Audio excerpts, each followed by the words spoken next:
প্রধান উপদেষ্টা ডক্টর মোহাম্মদ ইউনূসের পদত্যাগের আলোচনায় রাজনৈতিক দলগুলোর মধ্যে নানামুখী তৎপরতা চলছে। তবে অন্তর্বর্তী সরকার বা উপদেষ্টাদের দিক থেকে কোনো উদ্যোগ বা তৎপরতার তথ্য পাওয়া যায়নি। গেল বৃহস্পতিবার দুপুরে উপদেষ্টা পরিষদের বৈঠকে পদত্যাগের আলোচনার পর ডক্টর ইউনূস গতকাল শুক্রবার সারা দিন সরকারি বাসভবন যমুনায় ছিলেন। পদত্যাগের বিষয়ে গতকাল সরকারের দিক থেকে একমাত্র মতামত জানিয়েছিলেন ডক্টর ইউনূসের বিশেষ সহকারী ফয়েজ আহমদ তৈয়ব।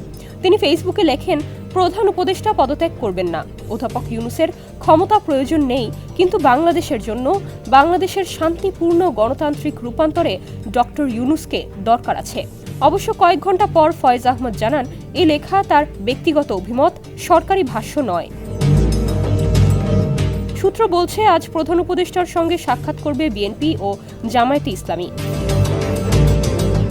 জামায়াত ইসলামী আন্দোলন, এনসিপি, হেফাজতে ইসলাম সহ সংশ্লিষ্ট দলগুলো সংস্কার এবং সুষ্ঠু নির্বাচনকে গুরুত্ব দিচ্ছে। সংসদের আগে তারা স্থানীয় নির্বাচন চাচ্ছে। বিএনপি সংসদ নির্বাচনের পথনকশার দাবিতে অনড়। দলটির স্থায়ী কমিটির সদস্য সালাউদ্দিন আহমদ গতকাল বলেছেন, ডক্টর ইউনূসের পদত্যাগ চায় না বিএনপি, তবে তিনি দায়িত্বে না থাকতে চাইলে জনগণ বিকল্প ঠিক করবে।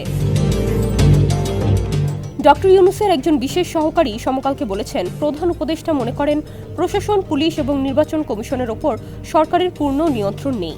সব জায়গায় বিএনপি পন্থীরা রয়েছেন। এ পরিস্থিতিতে সুষ্ঠু নির্বাচন করা অসম্ভব।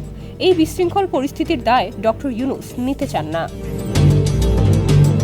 এই ঈদে জামা জুতো অ্যাকসেসরিজের ডিসকাউন্ট। উপদেষ্টারা গতকাল টেলিফোনে একে অপরের সঙ্গে কথা বলেছেন। প্রধান উপদেষ্টার পদত্যাগ নিয়ে বাইরে উত্তাপ চললেও সরকারের ভেতরে তা নেই বলে মন্তব্য করেছেন একজন উপদেষ্টা। ডক্টর মোহাম্মদ ইউনূস যে সিদ্ধান্তই নেবেন তা সব উপদেষ্টা মেনে নেবেন, তাই তারা কেউ ব্যক্তিগতভাবে মত দিতে চাচ্ছেন না।